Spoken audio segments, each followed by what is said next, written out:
बताओ सर्कल में मूव करने के लिए क्या कंडीशन हो सकती है, कब पार्टिकल सर्कल में मूव करेगा।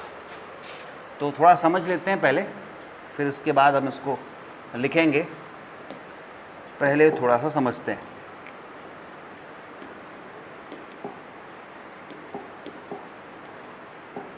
देखिए, जब हम सर्कुलर मोशन की बात करते हैं तो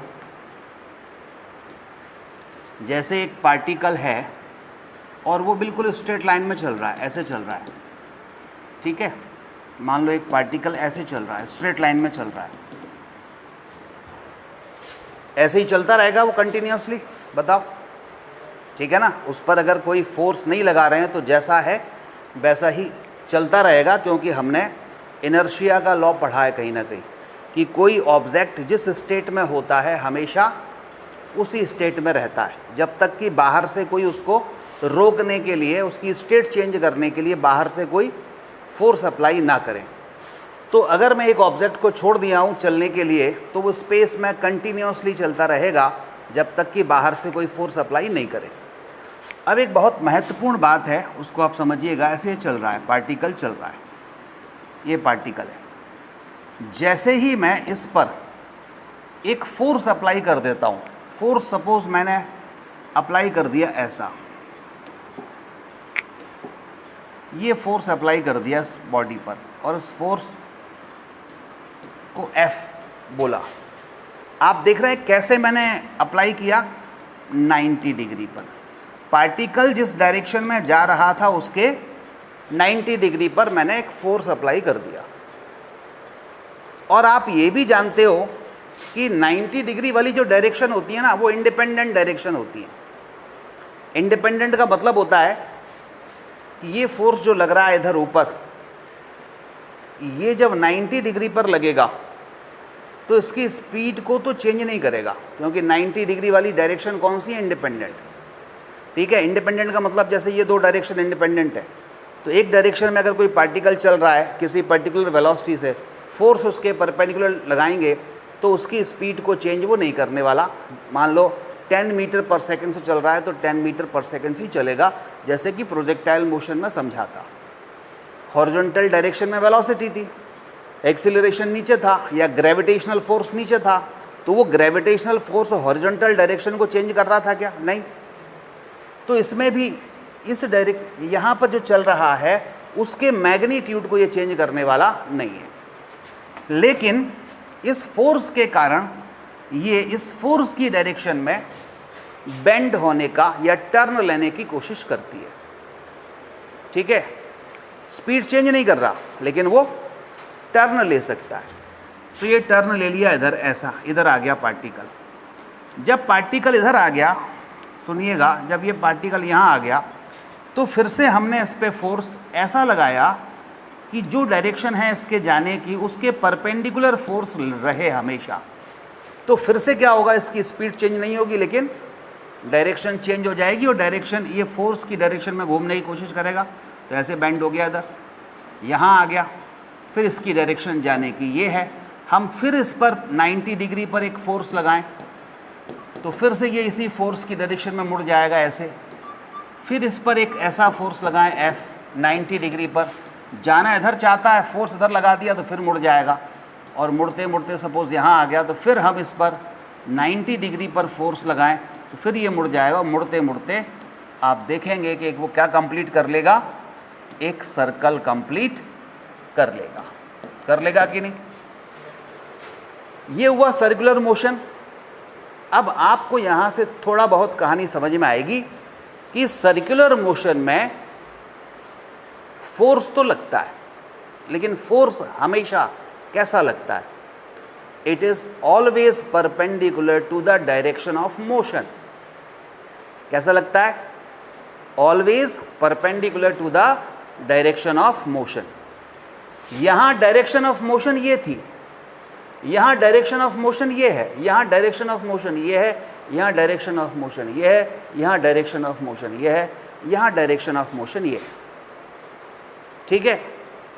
कैसे पता चलेगा यही डायरेक्शन ऑफ मोशन है। इधर एक रस्सी लो, उसने एक पत्थर बांध के ऐसे घुमाओ, आप इस जगह पे छोड़ दोगे रस्सी, इधर जाएगा पत्थर, जिस जगह पे छोड़ रहे हो तो वो उसी डायरेक्शन में जाएगा जिस डायरेक्शन में डायरेक्शन ऑफ मोशन है।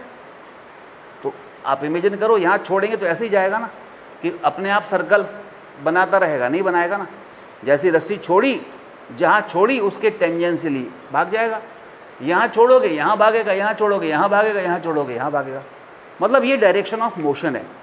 और डायरेक्शन ऑफ मोशन के परपेंडिकुलर अगर आप फोर्स लगा रहे हो, हमेशा फोर्स अगर कंटिन्यूअस फोर्स परपेंडिकुलर डायरेक्शन में लगे तो पाथ कैसा घूम जाता है?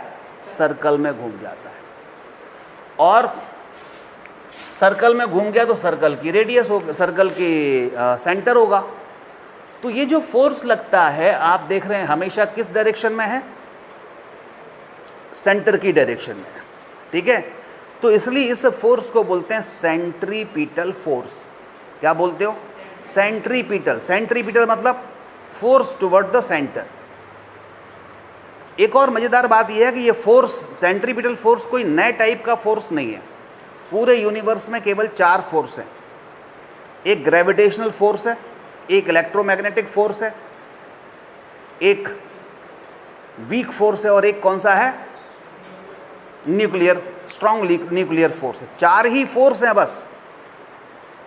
ये चारों में से कुछ फोर्स घूमने के लिए सेंट्रीपिटल फोर्स प्रोवाइड करते हैं, उसका नाम सेंट्रीपिटल फोर्स बना देते हैं, लेकिन होता वो इन चारों में से ही कोई एक है। ज़्यादातर ग्रेविटेशन होता है और 90% होता है इलेक्ट्रोमैग्नेटिक फोर्स।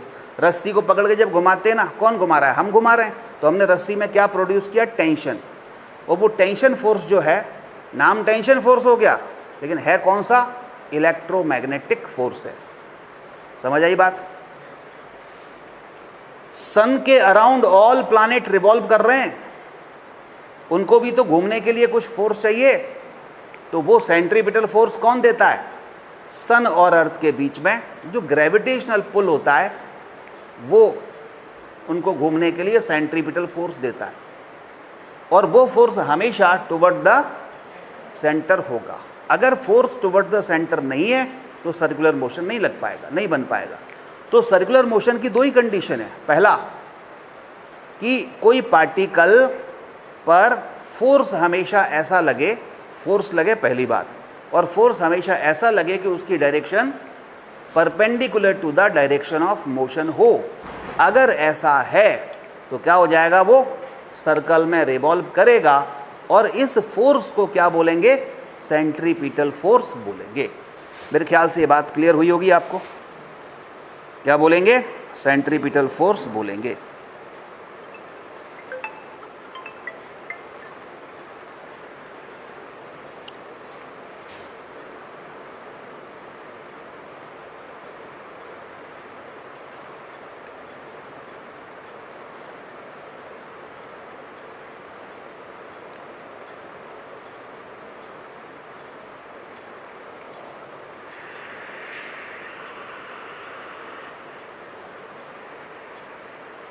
ठीक है,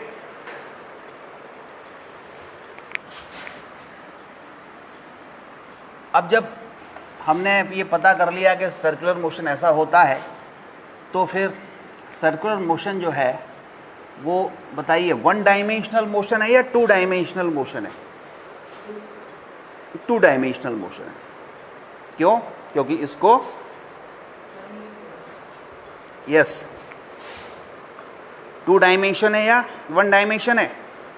2 डायमेंशनल मोशन है। क्यों? क्योंकि इसको रिप्रेजेंट करने के लिए हमें किसकी ज़रूरत पड़ती है? अभी रिपीट कर रहा हूँ, सब बच्चों ऑनलाइन वाले सुनो, रिपीट कर रहा हूँ थोड़ी देर बाद, थोड़ा सा वेट करो, सारा रिपीट कर रहा हूँ।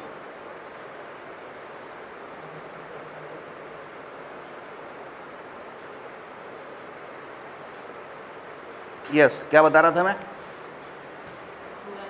2 डायमेंशन है क्योंकि इसको डिफाइन करने के लिए हमें एक्स एक्सिस और वाई एक्सिस दोनों की ज़रूरत पड़ती है।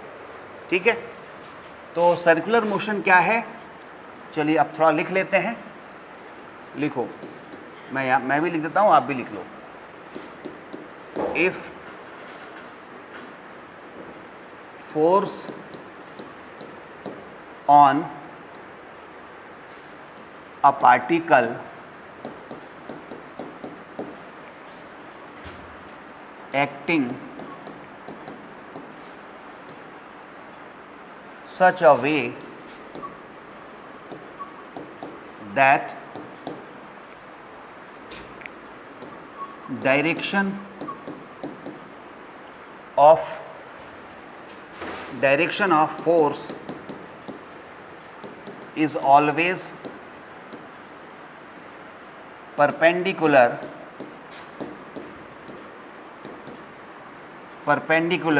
to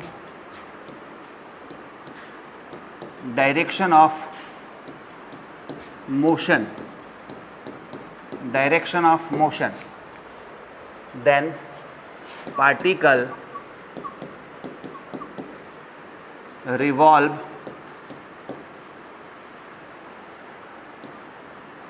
in circular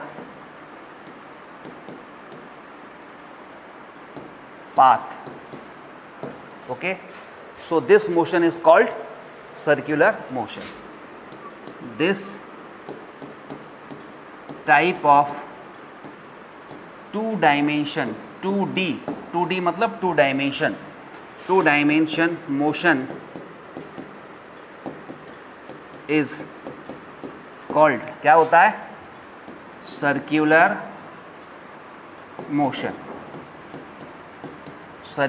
motion.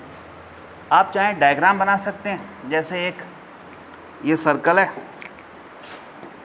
ये इसकी रेडियस है r, ठीक है। यहाँ पर एक पार्टिकल था, डायरेक्शन ऑफ मोशन ये था, और डायरेक्शन ऑफ मोशन है तो उसकी कुछ वेलोसिटी होगी, तो वेलोसिटी को मैं नेम दे देता हूँ। क्या नेम दे दूँ, बोलो? v।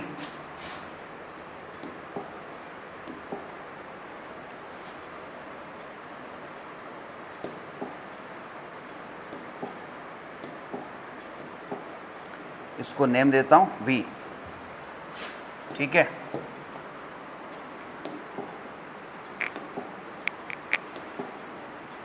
ये v नेम दे दिया, तो इधर क्या लगेगा? इस डायरेक्शन ऑफ मोशन के परपेंडिकुलर क्या लगेगा? फोर्स, ठीक है। तो आप देख रहे हैं 90 डिग्री पर है ये फोर्स। पार्टिकल जब यहाँ आ गया तो डायरेक्शन ऑफ मोशन ये रही, वेलोसिटी की डायरेक्शन, इधर लगेगा फोर्स F।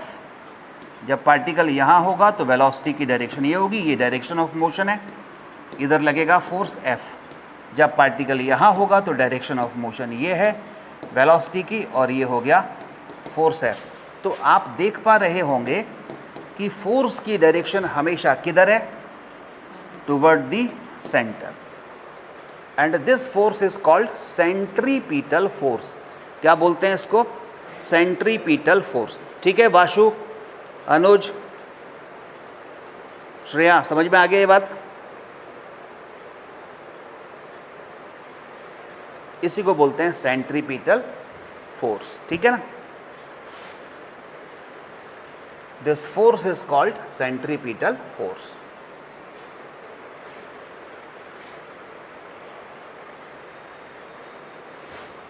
अब क्या होता है, ये जो सर्कुलर मोशन है ये भी दो तरह का होता है। एक होता है यूनिफॉर्म सर्कुलर मोशन, यूसीएम जिसको बोलते हैं, और दूसरा कौन सा होता है? नॉन यूनिफॉर्म सर्कुलर मोशन, जिसमें नॉन यूसीएम बोलते हैं। अब यूनिफॉर्म सर्कुलर मोशन क्या है? यूनिफॉर्म सर्कुलर मोशन वो सर्कुलर मोशन होता है जिसमें पार्टिकल सर्कल में तो रिवॉल्व करे, लेकिन इस तरह से रिवॉल्व करे कि उसकी स्पीड हर जगह पर कांस्टेंट बनी रहे। मतलब अगर कोई पार्टिकल सर्कल में रिवॉल्व कर रहा है तो उसकी स्पीड हर पॉइंट पर, अगर मान लीजिए 10 मीटर पर सेकंड है, तो वो बदलनी नहीं चाहिए, हर पॉइंट पर कैसी होनी चाहिए? 10 मीटर पर सेकंड से ही रिवॉल्व करना चाहिए।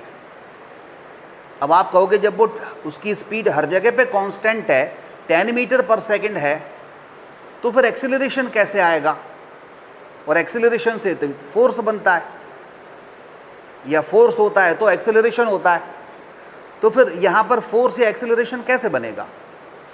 स्पीड तो कांस्टेंट है। आपको पता है एक्सेलरेशन 3 तरह से बनता है। कैसे? या तो स्पीड में चेंज हो, या डायरेक्शन में चेंज हो, या दोनों में चेंज हो, तभी तो एक्सेलरेशन बनता है, उससे फोर्स बन जाएगा। यहां पर क्या हो रहा है? स्पीड में चेंज तो नहीं आ रहा, लेकिन डायरेक्शन में चेंज आ रहा है।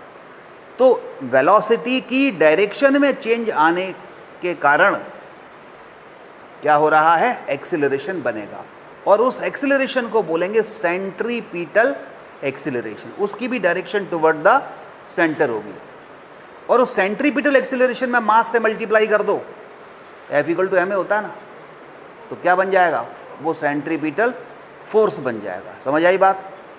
तो यहां पर अगर पार्टिकल यूनिफॉर्म सर्कुलर मोशन में भी है, तब भी उसके अंदर एक्सीलरेशन है, क्योंकि वेलोसिटी की डायरेक्शन हर पॉइंट पर चेंज हो रही है, और वेलोसिटी की डायरेक्शन चेंज होने के कारण एक्सीलरेशन बनेगा, और उस एक्सीलरेशन की डायरेक्शन भी टुवर्ड द सेंटर होगी। इसलिए इसको क्या बोलेंगे? सेंट्रीपिटल एक्सीलरेशन बोलेंगे। इस टाइप के मोशन को बोलते हैं यूनिफॉर्म सर्कुलर मोशन। यूनिफॉर्म क्यों? स्पीड यूनिफॉर्म है, डायरेक्शन नहीं, ओनली स्पीड यूनिफॉर्म है। एक होता है non uniform circular motion, non uniform. उसमें स्पीड भी चेंज होती है और डायरेक्शन तो चेंज हो ही रही है। समझ रहे हैं? वहाँ पर क्या होता है? स्पीड भी चेंज होती है और डायरेक्शन भी चेंज होती है। जैसे वो देखा है आपने, बड़ा सा झूला स्विंग मेले में, वो ऊपर तक जाता है फिर नीचे आता है। तो उसमें जब पर्सन कोई बैठता है तो जैसे ऊपर गए, अच्छा एक झूला ऐसा होता है, सर्कल में होता है, अर्थ से उसके जहाँ बैठते हैं हर पर्सन की हाइट या कहें डिस्टेंस अर्थ से सेम होती है, वो यूनिफॉर्म सर्कुलर मोशन हो गया। मतलब वो एक हॉरिजॉन्टल सर्कल हो गया। छोटे बच्चे जिसमें झूलते हैं, ऐसा छोटा सा होता है कि नहीं, बचपन में झूले हो गए, और एक होता है ऊपर वाला, बड़े बड़े बच्चे घूमते हैं उसमें, ऐसा मैरी गो राउंड समझ लो। तो दोनों में घबराहट सबसे ज़्यादा किस में होती है? बड़े वाले में, है ना। नीचे से ऊपर जाता है तो बड़ा आनंद आता है, ऊपर से नीचे आता है तो फिर आनंद डबल हो जाता है है ना। उसका कारण क्या है? उसका कारण यही है कि वो हॉरिजॉन्टल सर्कल वाला था ना, हॉरिजॉन्टल वाला, उसकी स्पीड लगभग हर जगह पे कांस्टेंट होती है। तो कांस्टेंट स्पीड से चल रहा है, केवल डायरेक्शन ही चेंज हो रही है। हमारा जो ब्रेन है ना, हमारा ब्रेन एक्चुअली स्पीड के लिए सेंसिटिव है ही नहीं है। हमारा ब्रेन एक्सीलरेशन के लिए या चेंज इन स्पीड या चेंज इन वेलोसिटी के लिए सेंसिटिव है। मतलब जब हमारा ब्रेन, सेंसिटिव का मतलब ब्रेन में हलचल या घबराहट तभी उत्पन्न होती है जब वेलोसिटी में चेंज आता है, वो डायरेक्शन में चेंज आए या स्पीड में चेंज आए। तो जो सर्कल वाला होता है, ऐसे हॉरिजॉन्टल सर्कल वाला, उसमें स्पीड में तो चेंज नहीं आ रहा, लेकिन डायरेक्शन में चेंज आ रहा है, तो थोड़ा सा हमारा जो ब्रेन है वो घबराहट महसूस करता है। लेकिन इसमें तो डायरेक्शन भी चेंज हो रही है, और नीचे से ऊपर जाता है तो अर्थ नीचे पुल कर रही होती है उसको, तो स्पीड कम होती है, और ऊपर से नीचे आता है तो अर्थ उसको फिर से पुल कर रही होती है, तो स्पीड बढ़ती है। पहले स्पीड कम होती है क्योंकि रोकती है, वो ऊपर जा रहा है, पुल नीचे हो रहा है, तो स्पीड कम होती है, और ऊपर जाता है, ऊपर से नीचे आता है तो वो भी नीचे आ रहा है, डायरेक्शन ऑफ मोशन भी डाउनवर्ड है, और अर्थ भी नीचे पुल कर रही है, तो डबल स्पीड हो गई उसकी। मतलब स्पीड बढ़ गई, जो भी जितनी भी बढ़ गई। तो ऊपर जाते समय स्पीड कम, नीचे जाते समय बढ़ रही है, तो इसमें स्पीड चेंज हो रही है ना हर पॉइंट पर, तो स्पीड भी चेंज हो रही है और डायरेक्शन भी चेंज हो रही है। तो ये वाला कौन सा हुआ? Non uniform circular motion. Non uniform में क्या होगा? जहाँ पर स्पीड भी चेंज हो और डायरेक्शन भी चेंज हो। तो हमारा ब्रेन डबल घबराहट फील करता है, क्योंकि वहाँ जो एक्सीलरेशन है 2 कारणों से आ रहा है, एक स्पीड में चेंज होने के कारण और डायरेक्शन में चेंज होने के कारण, दोनों से ही आ रहा है। समझ रहे हैं ना।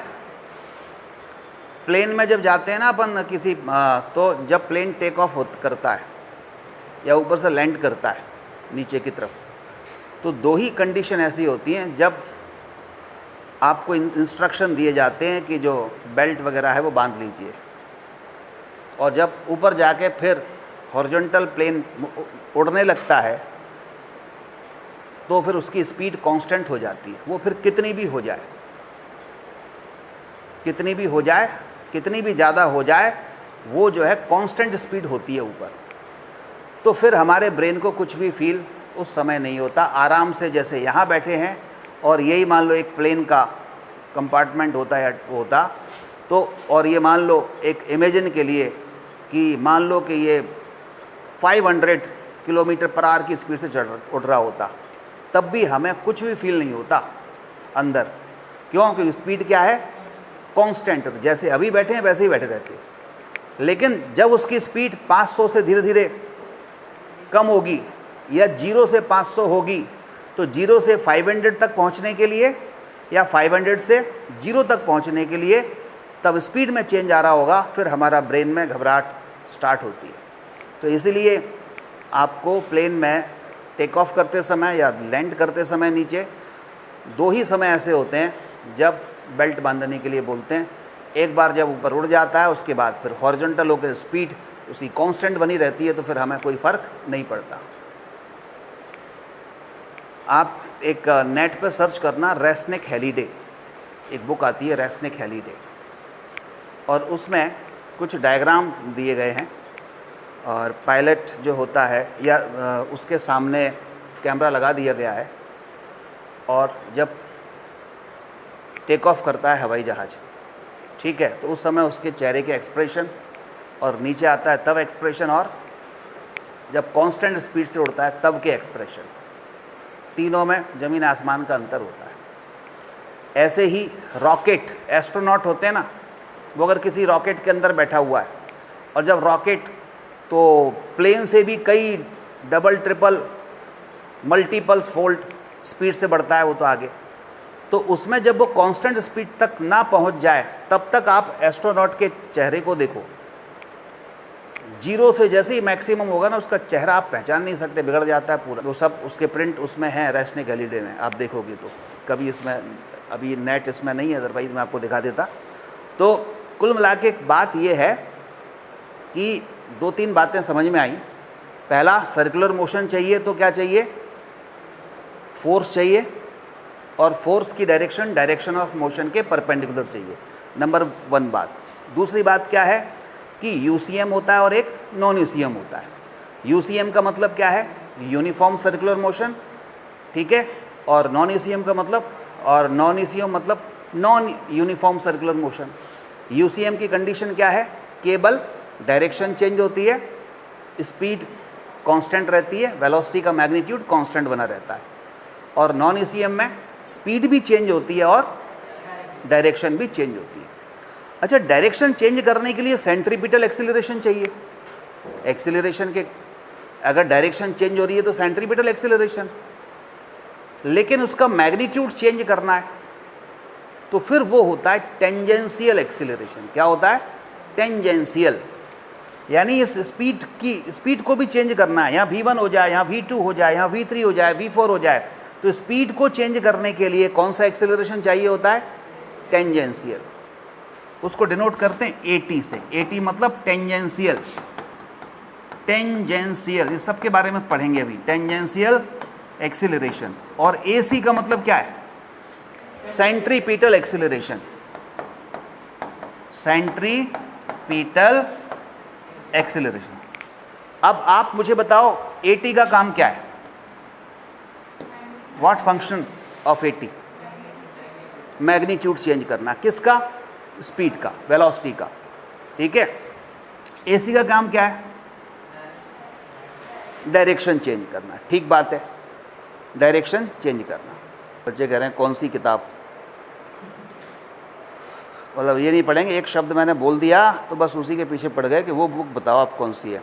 Resnick Halliday, Resnick Halliday, Resnick Halliday. तो AT क्या होता है? Tangential acceleration. AC क्या होता है? Centripetal acceleration. इसका काम क्या? AT का काम क्या? वेलोसिटी के मैग्नीट्यूड को चेंज करना, मतलब स्पीड चेंज करना। AC का काम क्या? डायरेक्शन चेंज करना। सोचो, अगर अब देखो 4 पॉसिबिलिटीज़ आपको जवाब देने हैं। एक ऐसा पार्टिकल जिस पे केवल ना AC लग रहा ना AT लग रहा, कुछ भी नहीं लग रहा, तो पार्टिकल मूव कैसे कर सकता है? उस मोशन को बोलेंगे क्या? एक मूविंग पार्टिकल है, एक मूविंग पार्टिकल है। ध्यान दो ऑनलाइन वालों, जवाब दो। हाँ बिल्कुल सही है, शाश्वत ने सही लिख दिया, रेस्निक हॉलीडे। एक पार्टिकल है, मूव कर रहा है स्पेस में, उस पर ना AC है ना AT है, सेंट्रीपिटल एक्सेलरेशन भी नहीं लग रहा और टेंजेंशियल एक्सेलरेशन भी लग ही नहीं रहा। तो बताओ वो पार्टिकल किस तरह से मूव कर रहा होगा? स्ट्रेट लाइन में, और स्ट्रेट लाइन में भी कैसे? कांस्टेंट स्पीड से। ठीक है, तो उसको बोलेंगे यूनिफॉर्मली स्ट्रेट लाइन मोशन या यूनिफॉर्मली ट्रांसलेटरी मोशन। ट्रांसलेशनल मतलब स्ट्रेट लाइन, यूनिफॉर्मली या यूनिफॉर्म ट्रांसलेशनल मोशन। ठीक है।